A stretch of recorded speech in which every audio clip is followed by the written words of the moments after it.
Hello दोस्तों, last video तक हम पढ़ चुके हैं जिसमें कि हमने पढ़ा था कि जैसे गांधी जी और जो सुभाष चंद्र बोस थे उनके बीच में किस प्रकार की सिमिलरिटीज थी और किस प्रकार के उनके बीच में डिफरेंसेस थे। और साथ ही में हमने बात की थी कि किस के विचार ज़्यादा कंजर्वेटिव थे और किसके विचार ज़्यादा प्रोग्रेसिव विचार थे। तो इस प्रकार से हमने लास्ट में बात की थी। और किस प्रकार से अगर हम देखें तो जैसे सुभाष चंद्र बोस का और जो गांधी जी थे उनके किस प्रकार का, जैसे विमेंस के बारे में किस प्रकार का सोचना था, वन टचेबिलिटी के बारे में क्या सोचते थे, और साथ ही में एजुकेशन हुआ, मिलिट्री हुई, और एक प्रकार से जो हमारी सोसाइटी थी इसके बारे में क्या सोचते थे उसके बारे में हम लास्ट वीडियो तक पढ़ चुके हैं। आगे हम पढ़ेंगे कि जो सेकंड वर्ल्ड वॉर हुआ उसमें नेशनलिस्टिक रेस्पॉन्स था, तो उसमें आगे किस प्रकार के जो बिहेव्स थे वो चल रहे थे। इसमें हम सबसे पहले बात करते हैं किस प्रकार से शुरुआत हुई सेकंड वर्ल्ड वॉर की। इसमें है कि जो सितंबर 1 1939 को जो कि जर्मनी ने पोलैंड के ऊपर अटैक किया, इसकी वजह से 3 सितंबर 1939 को ब्रिटेन ने जर्मनी के ऊपर एक प्रकार से वॉर डिक्लेयर कर दिया। और इसी के साथ जो ब्रिटिश गवर्नमेंट थी उसने इंडिया को भी एक प्रकार से उसमें पार्टी घोषित कर दिया कि इंडिया भी इसमें इसमें पार्ट ले रही है और इंडिया भी वर्ल्ड वॉर 2 ब्रिटेन की तरफ से फाइट करेगा। और इसमें जिस अगर हम बात करें तो इसमें बिल्कुल भी जो हमारे इंडियन नेशनलिस्ट थे उनका किसी प्रकार का कोई रिस्पॉन्स नहीं लिया गया। एक प्रकार से उनके उनके पास से किसी प्रकार का उनका कोई ओपिनियन नहीं चेक किया गया। तो इसके बारे में हम आगे बात करते हैं कि जो कांग्रेस ऑफर टू वॉइसरॉय कि कांग्रेस ने सभी वॉइसरॉय थे उनको एक ऑफर दिया कि आप एक प्रकार से इसको एक्सेप्ट कीजिए, हम आपका सपोर्ट करेंगे साथ ही में, और साथ ही में हम आपको एक प्रकार से आगे या फिर आपको एक प्रकार से हेल्प करने को हम तैयार है। जिसके बाद हम बात करते हैं जो कांग्रेस थी वो काफ़ी ज़्यादा गुस्सा थी क्योंकि गवर्नमेंट ऑफ इंडिया ने भारत को एक प्रकार से वॉर की पार्टी बना दिया था, वो भी बिल्कुल ही एक यूनिलेटरल डिसीजन के द्वारा। इसमें बिल्कुल भी इंडियन का ओपिनियन नहीं चेक किया गया। और साथ ही में हम बात करते हैं कि कांग्रेस ने कहा कि हम एक प्रकार से इस वॉर को सपोर्ट करेंगे, लेकिन हमारी कुछ शर्तें हैं जिसमें कि अगर आपका वॉर एंड होता है, वॉर का एंड होने के साथ साथ हमें एक कॉन्स्टिट्यूएंट असेंबली चाहिए जो कि हमारे लिए कॉन्स्टिट्यूशन बनाएगी, और साथ ही में हमें अभी के भी एक प्रकार से जो रेस्पॉन्सिबल गवर्नमेंट है उसकी कुछ फॉर्म के रूप में हमें आपको हमें देना होगा। तो इस बारे में कहा कि हमारी ये दो शर्तें हैं, अगर आपको ये मंजूर है तो हम आपको सपोर्ट करने के लिए तैयार है वॉर के लिए। लेकिन जो उस समय के तत्कालीन वायसरॉय थे भारत के अंदर वो थे लिनलिथगो, उन्होंने इस प्लान को या फिर इस कांग्रेस के ऑफर को बिल्कुल रिजेक्ट कर दिया कि हमें ये बिल्कुल एक्सेप्ट नहीं है, क्योंकि आप है हो कौन एक प्रकार से, हम यहाँ की गवर्नमेंट चलाते हैं। इसके बाद हम बात करते हैं जो कांग्रेस वर्किंग कमेटी थी उसकी वर्धा के अंदर एक मीटिंग हुई जिसमें आगे क्या क्या प्रोग्रेस हुआ। तो गांधी जी ने कहा कि हमारी ऑल सिंपैथी है ब्रिटिशर्स के लिए, ब्रिटिशर्स वॉर फाइट कर रहे हैं, हम उन्हें सपोर्ट करेंगे। लेकिन अगर हम देखें तो अदर जैसे लीडर्स थे जैसे बोस और जो अदर सोशलिस्ट थे उनका बिल्कुल भी जो ब्रिटिशर्स थे उनके प्रति कोई भी किसी प्रकार का सिंपैथी नहीं थी। और वो एक प्रकार से चाहते थे कि हमें एक प्रकार से इसका फ़ायदा उठाना चाहिए। और एक प्रकार से अगर हम देखते हैं तो कि वो कहना चाह रहे थे कि दोनों तरफ से इम्पीरियलिस्ट पावर फाइट कर रहे हैं, दोनों अपनी कॉलोनीज को एक प्रकार से बचाने के लिए फाइट कर रहे हैं। अगर हम देखें तो जर्मनी भी उस समय तक एक प्रकार से इम्पीरियलिस्ट पावर बन चुका था, और एक प्रकार से ब्रिटेन तो शुरू से ही इम्पीरियलिस्ट पावर था। तो एक प्रकार से वो काफ़ी ज़्यादा, अगर हम देखें तो ये इम्पीरियलिज्म के बीच में फाइट है, तो हमें एक प्रकार से इससे कोई हमें मतलब नहीं होना चाहिए, और हमें बिल्कुल भी ब्रिटिशर्स के प्रति किसी प्रकार की कोई सिंपैथी नहीं है। और अगर वो देखें तो वो ईच साइड थी, वो दोनों साइड एक तरफ से अपनी कॉलोनियल पोजीशन को बताना चाहते थे, और वो एक प्रकार से वो और ज़्यादा कॉलोनीज या फिर और ज़्यादा टेरिटरीज थी वो गेन करना चाहते थे ताकि वो अपना मार्केट बढ़ा सके। और इसी बारे में उन्होंने कहा कि हमें एक प्रकार से बिल्कुल सही समझ लगता है, हमें एक अपॉर्चुनिटी मिली है कि हम इस चीज़ का फ़ायदा उठा सकते हैं और हम एक सिविल डिसोबीडियंस मूवमेंट लॉन्च कर सकते हैं जिससे कि हम हमारी जो फ्रीडम है उसको गेन कर सकें। तो ये एक प्रकार से हम देखें तो ये बॉस और जो अदर सोशलिस्ट थे उनके विचार थे। जिसके बाद हम बात करते हैं नेहरू जी बिल्कुल ही अलग विचार के ऊपर चल रहे थे। वो एक प्रकार से किसी भी व्यक्ति के या किसी भी एक प्रकार से पार्टी के ओपिनियन को एक्सेप्ट करने को तैयार नहीं थे। ना ही तो वो गांधी जी के पक्ष में थे और ना ही वो एक प्रकार से सोशलिस्ट के पक्ष में थे, क्योंकि वो ना ही तो ब्रिटेन को सपोर्ट कर रहे थे और वो ना ही जर्मनी को सपोर्ट कर रहे थे। वो बोल रहे थे हमारा अलग है मैटर, हम बिल्कुल अलग रहेंगे इससे। और वो उन्होंने कहा कि जो इंडियन पार्टिसिपेशन है वो अगर वॉर के अंदर होगा तो वो सिर्फ एक शर्त के ऊपर होगा कि हमें बिल्कुल फ्री इंडिया चाहिए, हमें कंप्लीट इंडिपेंडेंस चाहिए। ये एक प्रकार से नेहरू जी की थॉट थी। और एक प्रकार से गांधी जी का पक्ष अलग होने के बावजूद भी नेहरू जी को गांधी जी ने सपोर्ट किया। और साथ ही में कांग्रेस वर्किंग कमेटी ने भी एक प्रकार से हम देखें तो इन नेहरू जी के एक प्रकार से जो ओपिनियन था उसको एक्सेप्ट किया, और गांधी जी का ओपिनियन था उसको रिजेक्ट किया, क्योंकि उन्हें भी यही लगा कि हमें इंडियन पार्टिसिपेशन तभी देना चाहिए जबकि वो ये हमारा फ्री इंडिया हो। हमें बिल्कुल भी ब्रिटिशर्स को सपोर्ट नहीं करना चाहिए, अब किसी प्रकार से मोरली हो, चाहे एथिकली हो, चाहे एक प्रकार से आर्मी के रूप में हो, चाहे मनी के रूप में, किसी प्रकार से हम उनको एक प्रकार से हम सपोर्ट नहीं करेंगे। इसके बाद हम बात करते हैं जो कांग्रेस वर्किंग कमेटी का रेजोल्यूशन पास हुआ उसमें किस किस पॉइंट थे, क्या क्या पॉइंट थे। तो उसमें हम बात करते हैं कि उन्होंने जो फासिस्ट एग्रेशन था, जो एक प्रकार से जो जर्मनी का एग्रेशन था, जैसे जर्मनी ने पोलैंड के ऊपर अटैक किया, तो उसको उसके अंदर काफ़ी ज़्यादा उसको कंडेम किया गया। और साथ ही में हम बात करते हैं कि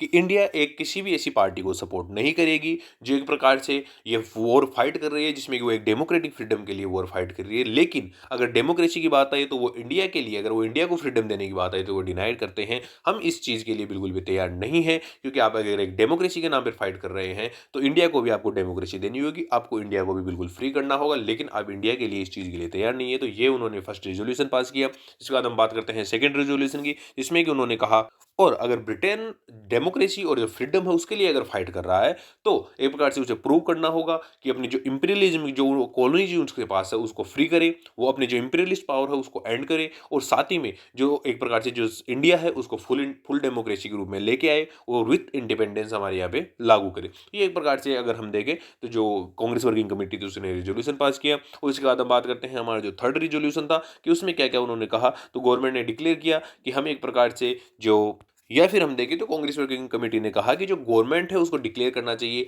कि वो किस प्रकार से जो प्रिंसिपल्स ऑफ डेमोक्रेसी भारत के अंदर लेके आएंगे, और किस प्रकार से जब वॉर एंड हो जाएगा तब इंडिया के अंदर डेमोक्रेसी को किस प्रकार से वो स्टेब्लिश करेंगे। तो ये हमें पहले बता है, तब ही हम इसको सपोर्ट कर सकते हैं, इस वॉर को सपोर्ट कर सकते हैं। इसके बाद हम बात करते हैं कि जो कांग्रेस लीडरशिप थे वो हर प्रकार से वॉइस रॉय और जो ब्रिटिश गवर्नमेंट थी उनको एक प्रकार से वो चाहते थे कि वो उनको चांस मिलता रहे और वो एक प्रकार से हमारी बातें माने। तो एक प्रकार से कांग्रेस वर्किंग कमेटी ने काफ़ी अच्छी सोच रखी। उसके बाद हम बात करते हैं government attitude and Congress ministries resignation, कि गवर्नमेंट का किस प्रकार का एटीट्यूड रहा और किस प्रकार से जो कांग्रेस मिनिस्ट्रीज थी उन्हें रेजिग्नेशन दिया। तो गवर्नमेंट ने एक प्रकार से इसको एक प्रकार से नेगेटिव बिल्कुल नजरिए से देखा, उन्होंने बिल्कुल भी इसको सपोर्ट करना नहीं चाहे। साथ ही हम बात करते हैं कि जो वॉइस रॉय नील को था उनका एक स्टेटमेंट आया जो कि अक्टूबर 17 1939 को आया था। उसमें उन्होंने मुस्लिम लीग और जो जो प्रिंसली स्टेट्स थे वहाँ के जो प्रिंसेस थे उनको एक प्रकार से कांग्रेस के अगेंस्ट खड़ा करने की कोशिश की। तो एक प्रकार था कि वो जो कांग्रेस है उसको दबा सके। एक प्रकार से अगर हम देखें तो वो एक प्रकार से वो फिर से डिवाइड एंड रूल की पॉलिसी अपनाना स्टार्ट कर चुके थे। तो उन्होंने मुस्लिम लीग और जो प्रिंसली स्टेट्स थे उनको एक प्रकार से अलग करना चाहा और कांग्रेस को अलग करना चाहा। जिसके बाद हम बात करते हैं गवर्नमेंट ने कहा कि हम बिल्कुल भी किसी प्रकार से अगर हम देखें जो ब्रिटेन के खिलाफ जो भी एग्रेशन है हम उसको बिल्कुल भी सपोर्ट नहीं करेंगे, आपको एक प्रकार से बिल्कुल उसको बिल्कुल रिफ्यूज़ करना होगा। और साथ ही में हम बात करते हैं कि, और साथ ही में उन्होंने कहा कि जो एक प्रकार से अगर अगर हम देखें तो कांग्रेस ही एक केवल पार्टी यहाँ पे नहीं है, यहाँ पे बहुत से अलग अलग एक प्रकार से कम्युनिटी पार्टीज़ हैं। और साथ ही में एक प्रकार से यहाँ पे जो इंडियन प्रिंसेस हैं, तो सभी से अगर हम बैठ के बात करेंगे और जो हमारा जो एक्ट ऑफ 1935 है तो उसको किस प्रकार से मॉडिफाई किया जा सकता है, उसको किस प्रकार से चेंज किया जा सकता है और एक प्रकार से आपको अच्छा एक प्रकार से सुविधा दी जा सकती है, तो उसके बारे में आगे हम बात करेंगे। तो ये एक प्रकार से उन्होंने जो गवर्नमेंट थी उन्होंने प्रिंसली स्टेट्स और जो मुस्लिम लीग थी उसको अलग करने के लिए ये सब शब्द कहे। जिसके बाद हम बात करते हैं कि जो नेक्स्ट उन्होंने कहा वो कि हम इन सभी के लिए जो भी अदर पार्टीज हैं उनके लिए हम एक प्रकार से एक कंसल्टेटिव कमेटी की स्थापना करेंगे, और ताकि वो एक प्रकार से जब भी जो इन पार्टीज हैं इनको किसी भी प्रकार की अगर एडवाइस की जरूरत हो तो उनको एडवाइस दे सके। तो इस प्रकार से गवर्नमेंट ने काफ़ी ज़्यादा अगर हम देखें तो उन्होंने काफ़ी ज़्यादा इसका फायदा उठाने की कोशिश की। बाद में बात करें गवर्नमेंट का हिडन एजेंडा किस प्रकार का था, वो एक प्रकार से जो कांग्रेस थी उसको एक प्रकार से वो तोड़ना चाहती थी, ताकि वो एक प्रकार से जो वॉर है उसका फायदा उठाकर कांग्रेस को खत्म कर सके और कांग्रेस की जगह वो जो अदर पार्टीज है जो उनके पक्ष की पार्टीज है उनको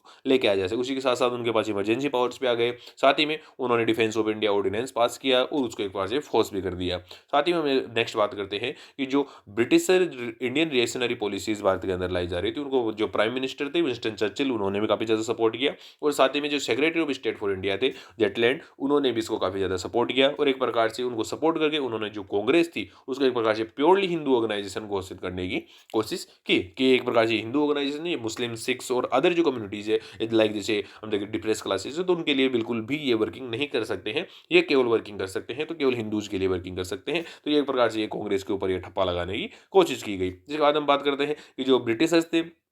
या फिर एक बार आज हम देखें तो कांग्रेस और जो अदर जो लीडर्स थे वो सभी समझ चुके थे कि जो ब्रिटिशर्स है वो इंडिया को बिल्कुल भी फ्री करने को तैयार नहीं है, और एक प्रकार से कांग्रेस को वो अपना दुश्मन मानते हैं और कांग्रेस को एक वो दुश्मन के रूप में ही वो ट्रीट करते हैं। तो इस प्रकार से हम देखें तो जो ब्रिटिशर्स थे या फिर अगर हम कांग्रेस की जो अदर जो लीडर्स थे उनको एक प्रकार से ये चीज़ समझ में बैठने लगी। जिसके बाद हम बात करते हैं Congress ministry decide to resign, कि कांग्रेस मिनिस्ट्रीज ने डिसाइड किया कि हम एक प्रकार से इसको रिजाइन कर देंगे। जिसमें अगर हम बात करें तो कांग्रेस वर्किंग कमेटी की मीटिंग हुई जो कि अक्टूबर 23 1939 को हुई, जिसमें कि उन्होंने एक प्रकार से कहा कि जो सभी एक प्रकार से जो अगर ये वो पॉलिसीज़ चल रही है, इम्पीरियलिस्ट पॉलिसीज़ चल रही हैं, हम इनको रिजेक्ट करते हैं और एक प्रकार से हम बिल्कुल भी इस वॉर को सपोर्ट नहीं करेंगे क्योंकि हमारी किसी प्रकार की कंडीशन को गवर्नमेंट के द्वारा माना नहीं गया है। तो इस वजह से जो कांग्रेस मिनिस्ट्रीज़ थी, उनको ये कहा गया कि आपको जो प्रोविंसेस के अंदर जो आप प्रोविंसेस के अंदर जो आपने मिनिस्ट्रीज़ बना रखी हैं, उसको आपको रिज़ाइन करना होगा। तो सभी ने एक साथ रिज़ाइन कर दिया। तो इस प्रकार से जो कांग्रेस मिनिस्ट्रीज़ थी, उन्होंने रिज़ाइन किया। उसके बाद हम नेक्स्ट बात करते हैं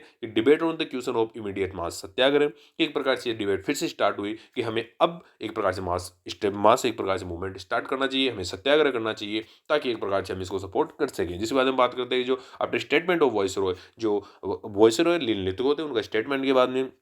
गांधी जी और उनके सपोर्टर्स थे,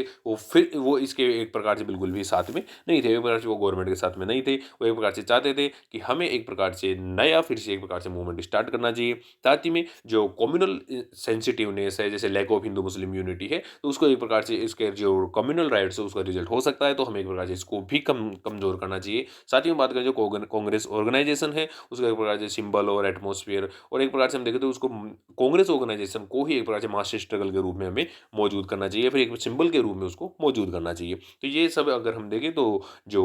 गांधी जी थे उनकी थॉट थी। उसके बाद वो चाहते थे कि एक प्रकार से जो अभी स्ट्रगल अगर हम करेंगे तो एक प्रकार से मासेज इसके लिए तैयार नहीं है, मासेज को हमें पहले तैयार करना होगा। तो इसके बाद हम बात करते हैं कि जनवरी 1940 में लिनलिथगो ने कहा कि हम डोमिनेट स्टेटस देंगे, एक प्रकार से इंडिया को डोमिनेट स्टेटस देंगे जो कि वेस्टमिंटर वेराइटी के ऊपर होगा, वेस्टमिंस्टर वेराइटी के ऊपर होगा। और जिसमें कि एक प्रकार से जो ब्रिटिश पॉलिसीज़ हैं उनको एक प्रकार से गोल के रूप में रखा जाएगा कि आपकी जो ब्रिटिश पॉलिसीज़ में जिसमें आप इंप्रूवमेंट चाहते हैं वो आपके साथ इंप्रूवमेंट होगा, और एक प्रकार से जिसमें आप इंप्रूवमेंट नहीं चाहते हैं उसमें किसी प्रकार का इंप्रूवमेंट नहीं होगा। तो ये एक प्रकार से लिनलिथगो ने 1940 में, जनवरी 1940 में कहा। जिसके बाद हम बात करते हैं कि नवंबर 1939 में कांग्रेस वर्किंग कमेटी की एक प्रकार से एक मीटिंग हुई जो कि इलाहाबाद में ऑर्गेनाइज की गई थी, जिसमें कहा गया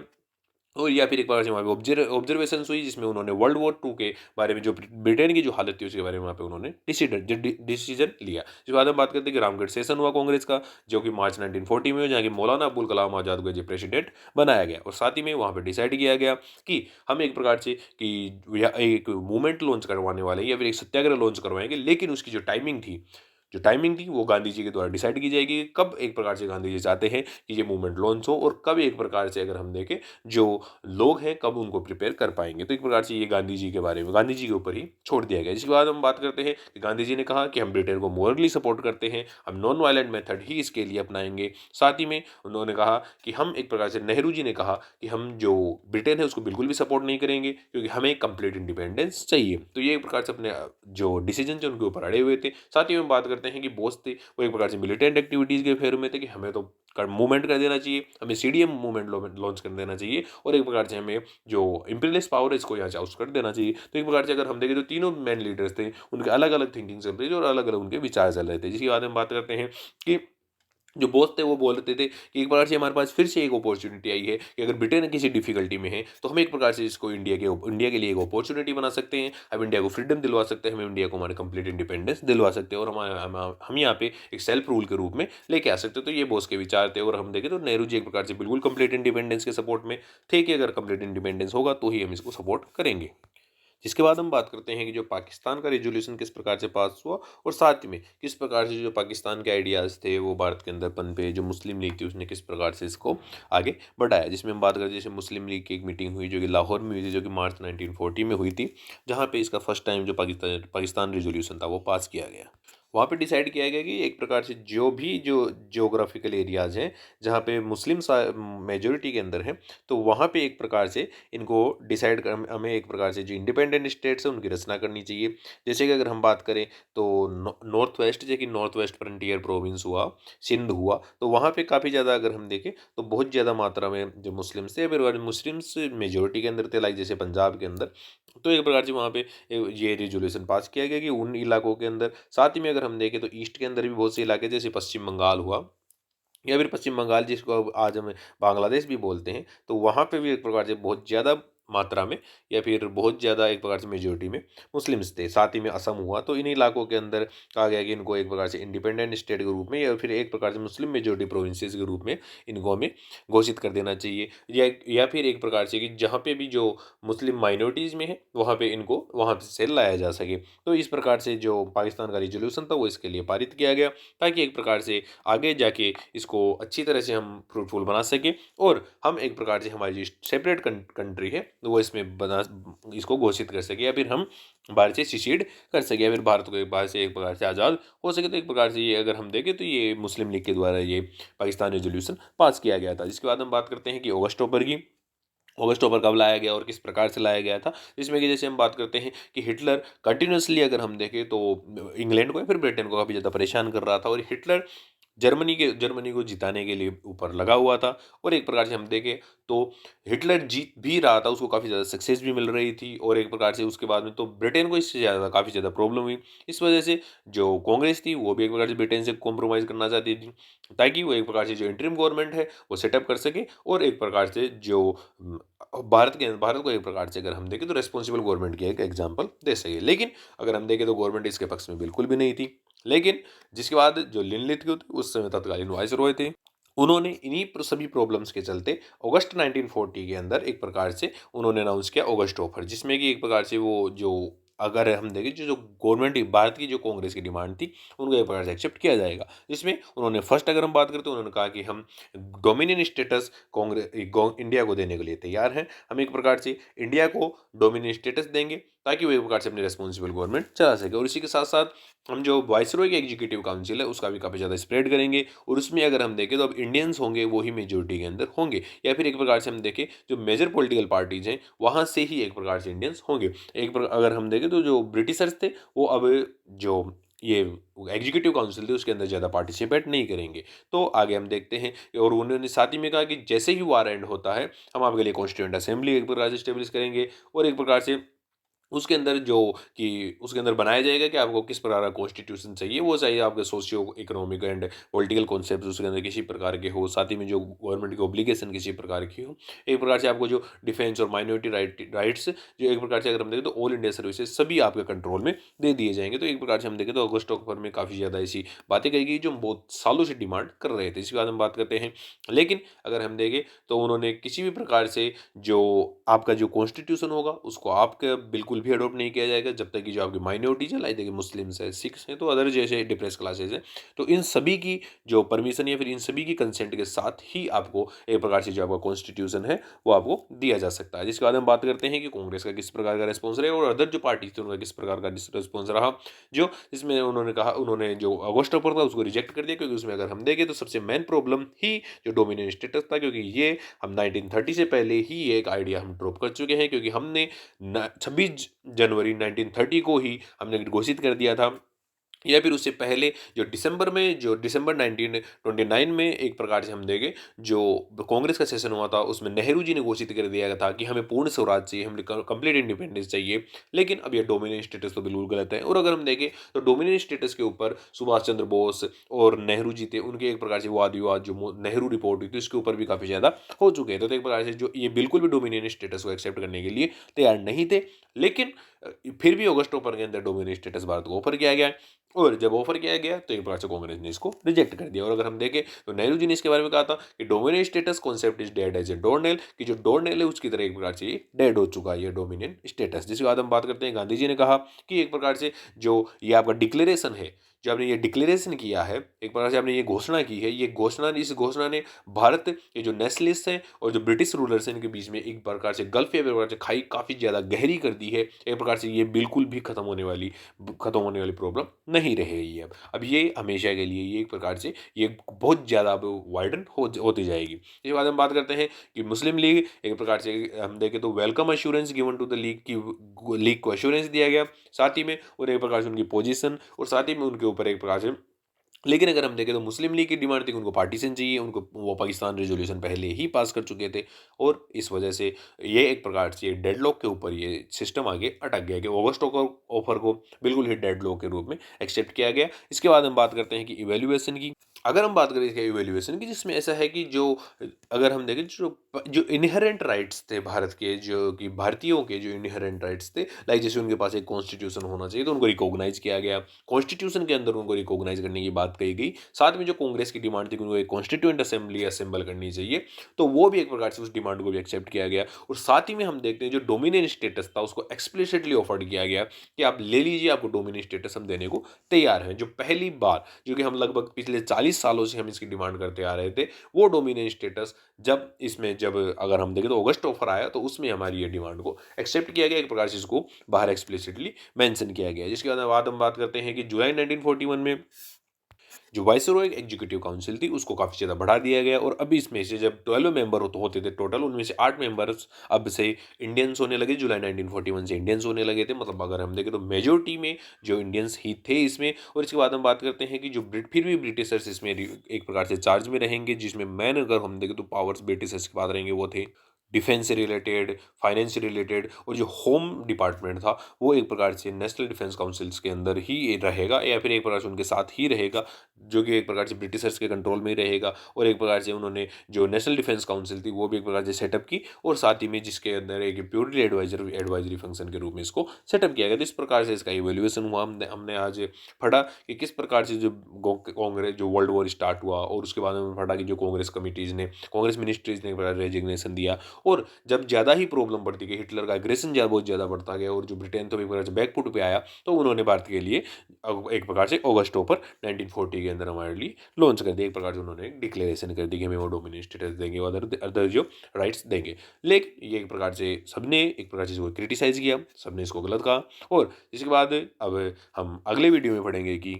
जब एक प्रकार से हम देखें जो गवर्नमेंट थी या फिर कांग्रेस थी, तो उसने एक प्रकार से सभी जो गवर्नमेंट की जो एक प्रकार से हम देखें जो लुभावने हमारे लिए जो लाए गए थे राइट्स, उनको एक प्रकार से रिजेक्ट कर दिया। तो उसके बाद में गांधी जी ने लेके आए एक प्रकार से इंडिविजुअल सत्याग्रह, और उसके बाद में क्रिप्स मिशन आया। तो इस प्रकार से जो अदर मिशन आए उनके बारे में हम अगले वीडियो में पढ़ेंगे। Thank you.